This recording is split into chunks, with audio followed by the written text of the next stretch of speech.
Olá, estamos começando mais um programa Reavivados por Sua Palavra.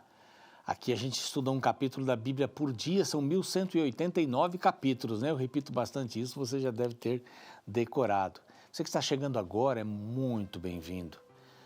Vamos fazer parte dessa família, vamos estudar a Palavra de Deus, vamos acordar, arrumar a cama, estudar a Palavra e sair para sermos Jesus para as pessoas. Esse é o nosso grande objetivo, né? É a prática daquilo que está em nosso coração. Aliás, essas coisas não podem ficar desassociadas, né?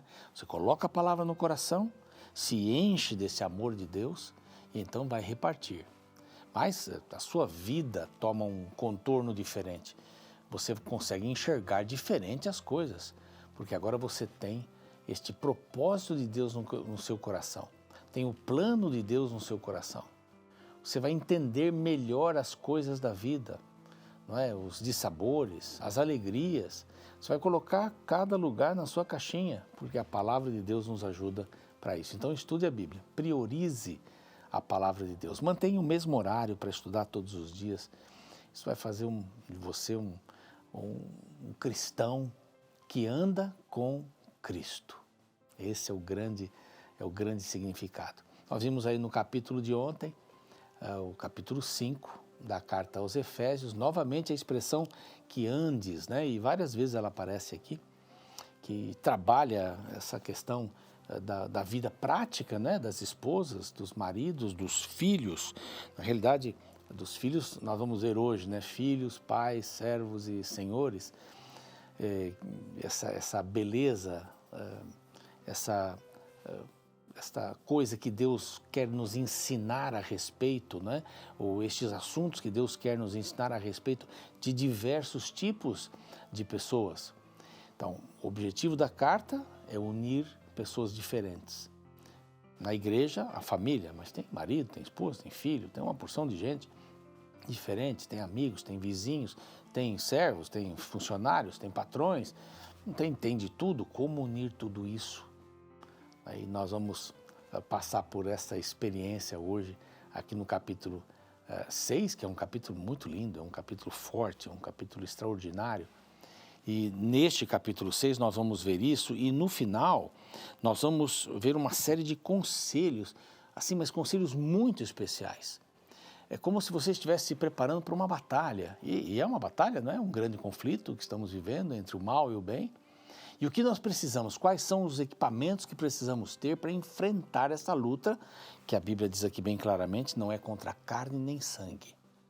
Não exige estratégia militar, como nós conhecemos hoje, mas é uma luta espiritual. O que fazer diante dessa luta espiritual? A gente vai ver tudo isso aí daqui a pouquinho, depois do intervalo. Na TV temos intervalo, no YouTube não, e eu espero você.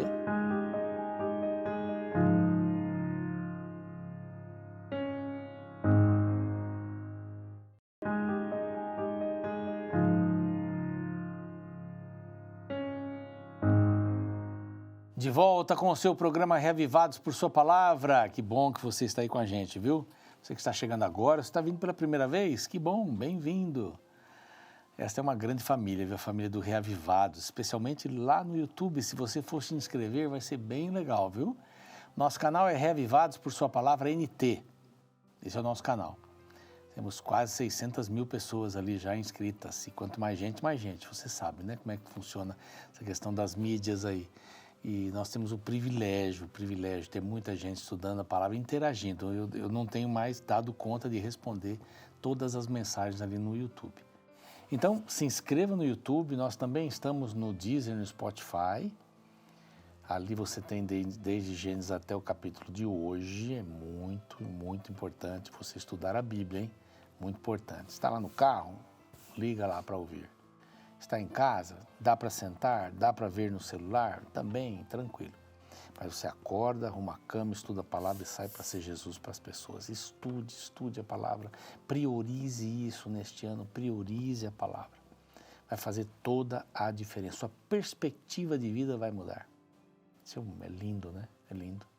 Nós vimos ontem, no capítulo 5 de Efésios, né? A carta aos Efésios, aliás, Paulo falando, vocês não são mais filhos das trevas, vocês são filhos da luz. E os filhos da luz não se metem em conversas frívolas, em paixões sensuais, em conversas sensuais, em anedotas, em piadas. Não se mete nessas coisas. Né? Os filhos da luz andam na luz. Quem é a luz? Eu sou a luz do mundo, disse Jesus. É Jesus, é andar com Jesus. Fantástico isso. Que palavra, a palavra de Deus é incrível. Enchei-vos do Espírito, posicione-se, foi a mensagem de ontem. Posicione-se, posicione-se. Ande na luz. Nossa, tanta coisa bonita que nós vimos ontem. E eu disse que ia falar um pouquinho sobre ainda esposas, maridos, né? É a palavra de Deus aqui. Eu não estou para combater aqui nenhum movimento social, mas é a palavra de Deus. Como o mundo precisa mais de maridos que amem a esposa como Cristo amou a igreja e se entregou por ela. É ou não é? O mundo não precisa de mais maridos assim? Um marido desse não iria deixar esta esposa confortável em ser submissa? Em ser respeitosa? Por quê? Na economia do lar, Deus estabeleceu assim. Ele estabeleceu na Trindade, na economia da salvação, Deus estabeleceu o pai dirige, os outros, é isso. Isso não quer dizer que se tem uma esposa que é muito boa em finanças, ela não vai... Claro, isso é uma questão de dividir as tarefas. Mas nós precisamos de homens e de mulheres, mais femininas. Não me leve a mal falar isso. Mas o mundo está todo de ponta cabeça, né? Tem aquele livro chamado Consumidos, é bem interessante. Ele diz assim, os adultos estão se infantilizando e as crianças estão ficando adultas. Elas decidem onde comer, o que fazer. As mulheres estão trocando o papel com os homens. Os homens estão sendo submissos. Os homens estão fazendo um papel que não é deles. Eu estava lendo uma matéria que essa geração que a gente vive agora é uma das piores gerações. Não tem padrão. O padrão é não ter padrão. A verdade é não ter verdade. Época da pós-verdade, né? Não tem mais verdade. Entende? Você vai em algumas faculdades, aquilo parece um caos. Um lugar que deveria ensinar você a ser limpo, não pichar. Não, essa é expressão social. Me desculpe falar assim. Respeito você aí, a sua opinião. Deixo da minha também. Mas estamos vendo um mundo de ponta cabeça. E Paulo vem aqui estabelecendo, inspirado por Deus, funções. Diz assim, filhos da luz, posicionem-se. Não estou dizendo para pegar em armas, sair por aí. Não, fazer greve. Não é isso que eu estou falando aqui. Posicione-se. Não está correto fazer isso. Eu não vou roubar do governo. Por pior que seja um governo de um país. Estou falando nem do Brasil. Né? Eu não vou roubar o imposto. Eu vou ver dentro da lei o que eu posso fazer ali. Tudo dentro da lei. Para pagar o imposto. Se eu tenho alguma isenção, que eu vou buscar, se eu quiser. Mas tudo dentro da lei. Não.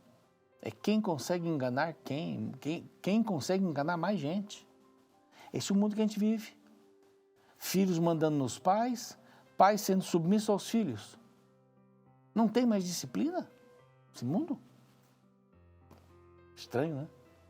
Mulheres não assumindo seus papéis femininos, elas querem assumir papéis masculinos, e homens não assumindo seus papéis masculinos, eles querem assumir papéis femininos. Não estou falando aqui de homossexualismo, homossexualidade, nada disso aqui. Eu estou dizendo que nós estamos perdendo o foco. E Paulo vem aqui. E eu sou bíblico. Eu acredito nisso. Mulheres que são amadas por seus esposos, que estão dispostos a dar a vida, são respeitosas. São respeitosas. E maridos que têm suas esposas que vivem com esse respeito, não é?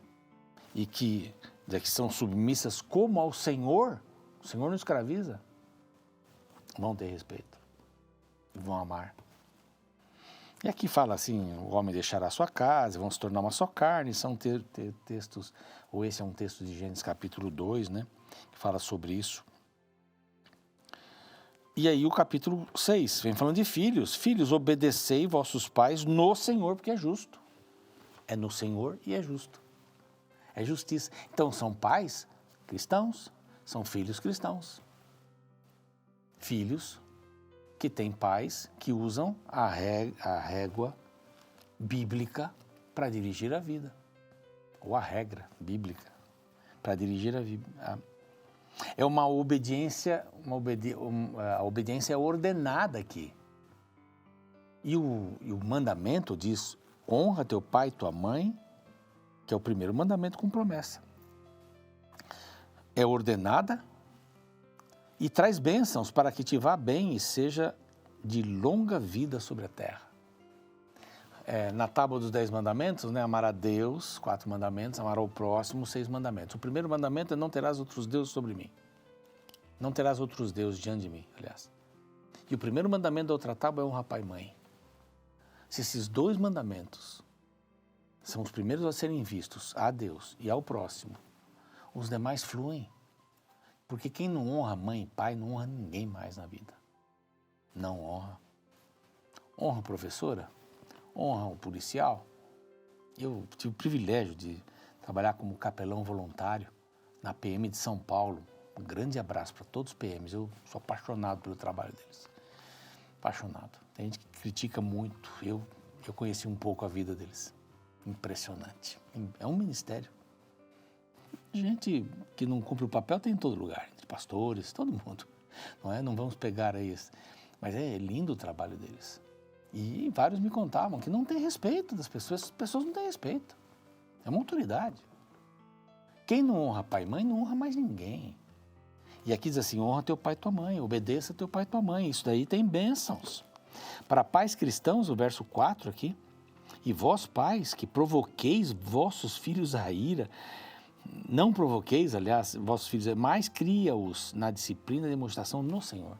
É no Senhor. Olha aqui, a mulher é submissa como ao Senhor. O marido ama como Cristo amou a igreja. O filho obedece, por quê? Porque vai receber uma bênção. Os pais, a disciplina é marcada pelo Senhor, ou nas coisas do Senhor, as demonstrações do Senhor. Vamos colocar as coisas no lugar? Paulo está falando isso. Efésios, para a gente ter uma igreja unida e crescer, a gente tem que colocar cada coisa no seu lugar. Cada um assume o seu papel. Nós somos luz. Vamos nos posicionar. Capítulo anterior. Mulheres, maridos, saibam seus papéis. Filhos, saibam seus papéis também. Pais cristãos, se estabeleçam nos seus papéis. No Senhor. E ele vai além aqui, vai falar de servos. Olha a palavra, quanto a vós, servos, obedecei a vosso Senhor segundo a carne, com temor e tremor, na sinceridade do vosso coração, como a Cristo. Obedecer como a Cristo. Tudo é com Cristo aqui. Esposa, marido, filhos, pais, com Cristo, servos e senhores. Até diz assim, não servindo à vista como para agradar os homens, verso 6, né? Não faça coisa só para aparecer. Né? Eu vou fazer certinho quando o meu patrão estiver aqui. Quando não estiver, eu faço do meu jeito. Eu durmo, eu faço o que quiser. Né? É simples assim, não é? Mas é complexo, mas é simples assim. Eu não devo fazer as coisas escondido, eu devo fazer com o meu caráter. Caráter é aquilo que você faz quando não tem ninguém vendo. Essa é uma definição bem rapidinha, né? Mas é mais ou menos isso. Senhores, de igual forma, igual modo, procedei para com eles, para os servos, deixando as ameaças, sabendo que o Senhor, tanto deles como vosso, está no céu. É o mesmo Deus. E não faça acepção de pessoas. Ali, vamos colocar cada coisa no seu lugar? Aí Paulo já está indo para os finalmentes aqui dessa carta. E eu uso muito esse texto aqui de 10, o 6, 10 até o 20. Eu uso bastante, muito mesmo. Porque aqui para mim está a essência da vida cristã. Porque a vida cristã é uma batalha, a vida, aliás, é uma batalha. A nossa vida é uma batalha. É uma batalha. Estamos numa guerra espiritual em que o mal quer nos pegar de todo jeito. E Deus colocou todas as possibilidades, as armas, para que a gente possa usar nessa luta. Mas essas armas, elas não têm sentido se forem nossas. E a explicação aqui é tremenda. Aqui diz assim, verso 10, quanto ao mais, sede fortalecidos no Senhor. Então aqui, mulher submissa como ao Senhor, marido amar como Cristo amou. Né? Os filhos, diz assim, obedecei vossos pais no Senhor. Os pais sejam justos e disciplinem no Senhor. Os servos, como se fizessem a Cristo. Os senhores têm que saber que tanto os servos como eles são do Senhor. E tem que fazer justamente como o Senhor faria. E agora ele diz assim, você vai para a batalha da vida. Agora não importa, você é pai, mãe, esposa, servo, você vai para a batalha da vida, seja qualquer um, seja o que você for, use o poder e a força do Senhor. Não vá com a sua força e seu poder. Ponto. Não vá com a sua força e o seu poder. Não vá. Tem até uma música infantil que faz quando a tentação bate no meu coração, eu não vou atender não, vou deixar Jesus atender. É mais ou menos isso.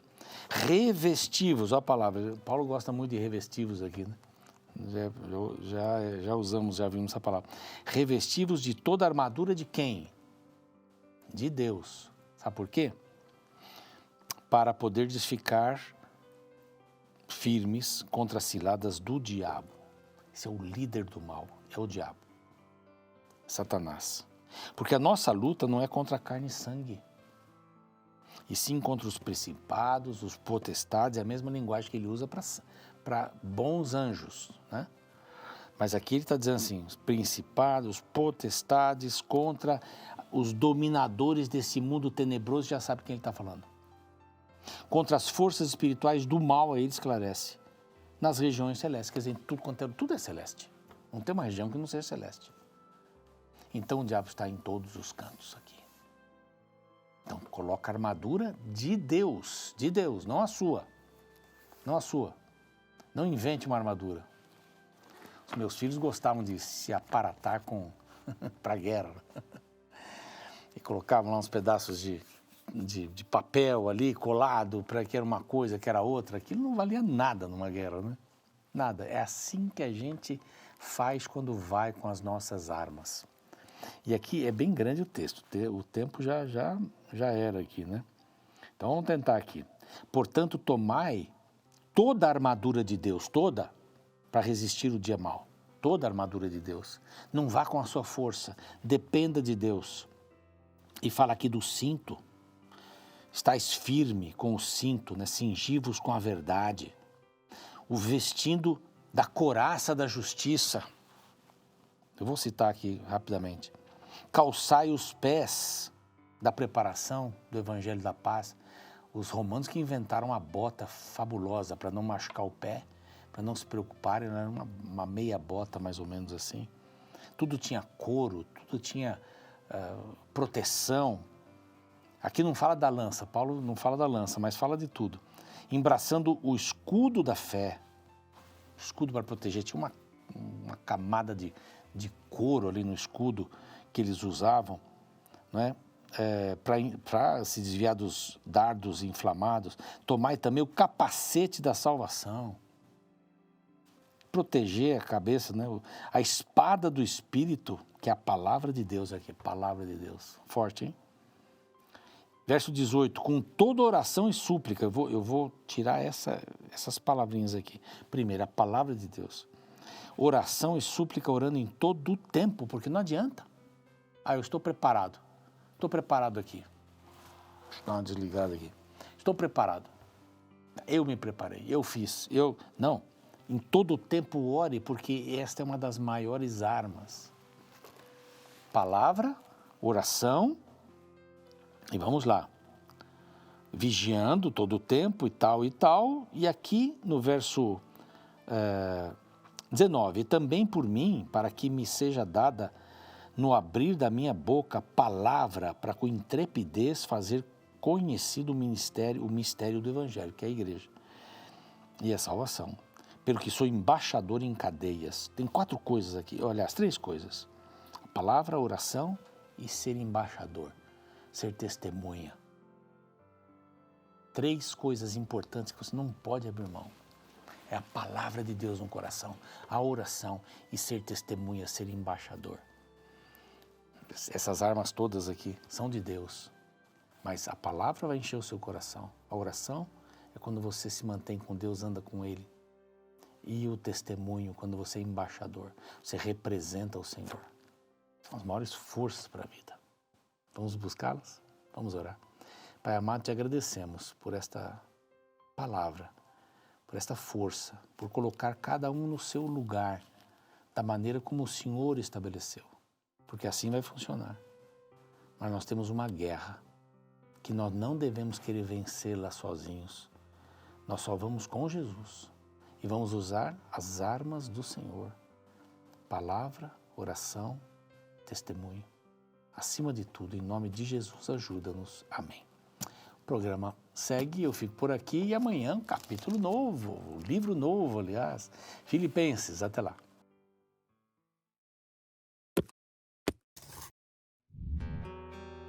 Antigamente, uma peça muito comum entre os guerreiros eram as armaduras.